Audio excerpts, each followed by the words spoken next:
Bonjour David. Aujourd'hui on se retrouve donc pour une nouvelle vidéo. Ouais. Donc toi qui es passionné et professionnel dans la marche nordique, je voulais savoir comment la marche nordique a pu influencer ta façon de te nourrir Mmh. dans ton quotidien Mmh. et par où tu as commencé. OK. Alors écoute, moi je pratique la marche nordique depuis les années, 2006, tu vois? Donc ça fait quand même, ça fait déjà ça commence à faire, un paquet de temps. J'ai commencé à mettre en place des séjours de marche nordique, dans les années, 2008-2010 et déjà, j'ai commencé à associer pendant ces séjours et ces stages, en fait, la prise en compte, d'une bonne alimentation. Donc en proposant, la préparation, de paniers pique-nique, de salades, de choses, où il y avait moins de gluten et cetera. Parce que je me suis aperçu que, très rapidement, la marche nordique, c'était une pratique sportive, mais c'était aussi, toute une philosophie de vie, et toute une approche en fait, très, très, holistique, donc très globale, sur, l'ensemble de la vie et qu'effectivement, souvent on associe la marche nordique à une image, très positive de propulsion vers l'avant et c'est vrai que, cette propulsion vers l'avant m'a tout de suite aussi projeté sur, qu'est-ce que j'amène à mon corps, quelles sont les bonnes pratiques que je peux avoir, pour à la fois je fais un sport de santé, de marche nordique, mais, ça va bien au-delà de ma séance de marche. Ça va être, aussi de remettre en cause, la façon dont je vais me nourrir, ce que je vais manger et ce que je vais mettre dans mon assiette, au quotidien. Donc Mhm. j'ai commencé à beaucoup, faire de recherches sur, comment bien équilibrer son assiette quotidienne, les apports énergétiques, suite à une séance de marche nordique. Parce que c'est vrai que, quand tu fais une séance de marche nordique, même si tu le fais en mode, loisir santé, le fait d'activer les bras, les jambes, en fait, tu actives l'ensemble de ton corps. Donc la dépense énergétique, elle va être en augmentation. Donc il faut s'intéresser à ce que tu vas apporter, avant, pendant et après l'activité.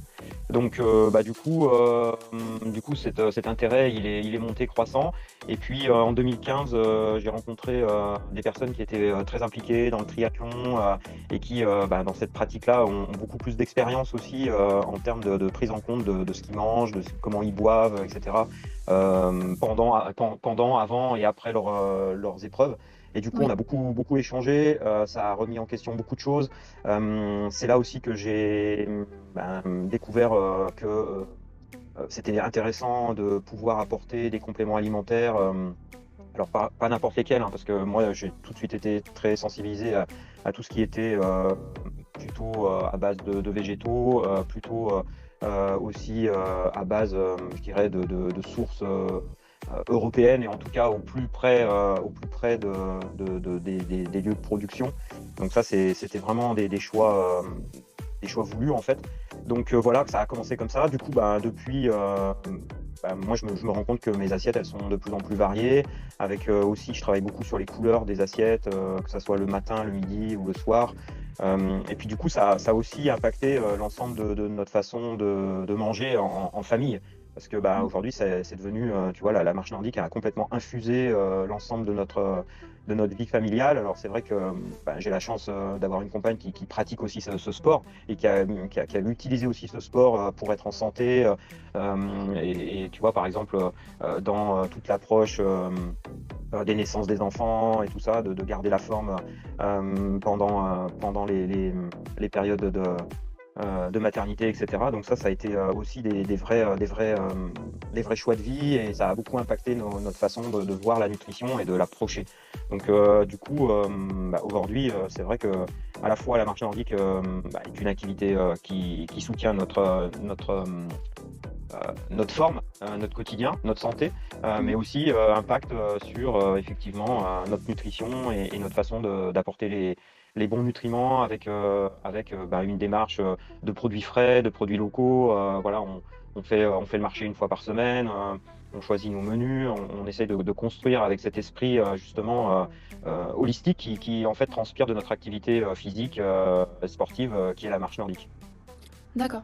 Est-ce que pour toi, c'était compliqué d'intégrer une bonne alimentation ou c'était quelque chose qui faisait déjà un peu partie de ta vie? C'était plutôt une motivation ou alors tu as dû complètement trouver une raison de changer ton alimentation?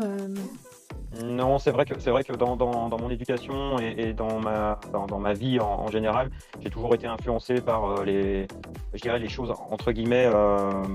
Tu vois, mes grands-parents avaient un jardin. Mmh. On a toujours mangé des choses qui étaient Ah, assez saines, et oui. ça n'a pas été quelque chose de très difficile. Ce qui a été le plus difficile, c'est de comprendre l'apport que pouvait avoir un complément alimentaire tel que la prise de protéines végétales, par exemple, et comment est-ce qu'on pouvait les prendre, et en quelle quantité, et pourquoi aujourd'hui, et comprendre vraiment l'impact que ça pouvait avoir que de prendre par exemple des protéines ou prendre des compléments alimentaires, parce que ça fait des années aussi que par rapport à la santé, on est en partenariat avec la marque Apiform, par exemple, avec qui on prend et je dirais, on teste aussi assez souvent des compléments alimentaires tels que des oméga 3, tels que du magnésium, tels que de la vitamine, des multivitaminés, etc. Mais aujourd'hui, ça ne nous a pas, par contre, coupé de manger une bonne orange, manger un bon pamplemousse, acheter des kiwis, tu vois, avoir aussi un panel de fruits. Et puis, ce qui nous a impacté, et ça, c'est parce que je pense que la marche nordique est un sport de plein air, tu vois, c'est que Oui. il se pratique toute l'année. Et ça a eu du sens aussi sur notre nutrition, dans le sens où quand tu marches l'hiver, tu sens qu'il fait froid, tu sens que tu dépenses plus d'énergie, etc. Donc, et puis tu vois aussi que la nature change, qu'à l'automne elle change, qu'au printemps aussi elle change, l'été aussi. Les apports sont pas les mêmes, hein, et les besoins sont pas les mêmes au fur et à mesure de l'année. Et le fait de pratiquer aussi une activité de plein air, ça fait aussi prendre conscience, à la fois à ton corps, mais à la fois aussi à ton esprit, que les variétés de légumes, c'est pas les mêmes. Tu vois, par exemple, alors je suis pas choqué, mais aujourd'hui, il y a des gens, là on est au mois de janvier, l'autre fois j'étais au marché, il y avait mon primeur et tout, et la dame lui dit, vous n'avez pas des aubergines et des courgettes, tu vois, au mois de janvier. Donc Oui. ça aujourd'hui, et pourtant, tu vois, les gens aujourd'hui, c'est presque inscrit dans leur façon de voir la nutrition, c'est-à-dire qu'ils peuvent accéder à n'importe quel type de végétaux ou de fruits, de légumes, finalement n'importe quand à l'année. Mais quand aujourd'hui, je pense, tu pratiques une activité de pleine nature, tu sors de chez toi, tu vas au contact de la nature, tu sens bien que l'hiver, pour produire une courgette ou une tomate, c'est certainement beaucoup plus compliqué, et en tout cas, elle n'aura pas une origine locale ou une origine de proximité. Et tu vois, là, il y a des changements à avoir en termes de mentalité, et je pense que ça aide, et que ça a eu un vrai impact sur notre façon de voir les choses, et ça a renforcé encore plus nos façons de faire changer nos façons de cuisiner pendant l'hiver, pendant le printemps, l'été et l'automne, tu vois. Oui. Ça, c'est super intéressant.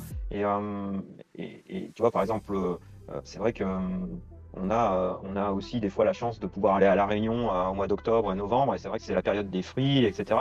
Mais quand on rentre après sur l'Hexagone, tu vois, après il faut rechanger, il faut repartir sur les fruits de l'Hexagone, et c'est Mmh. plus, tu vois, c'est plus les ananas, c'est plus parce qu'aujourd'hui c'est pas des fruits qui vont être proches de nous, quoi. Et ça, je pense que c'est intéressant. Que la marche nordique donne de la proximité à la nature et t'ouvre cette perspective de saisonnalité, et aussi du coup impacte ta nutrition en lien avec la saisonnalité. Donc voilà, tu vois un petit peu la transition que ça a pu avoir et l'impact que ça a pu avoir. Et ça s'est Ouais. fait de façon très naturelle, hein, comme la marche nordique finalement.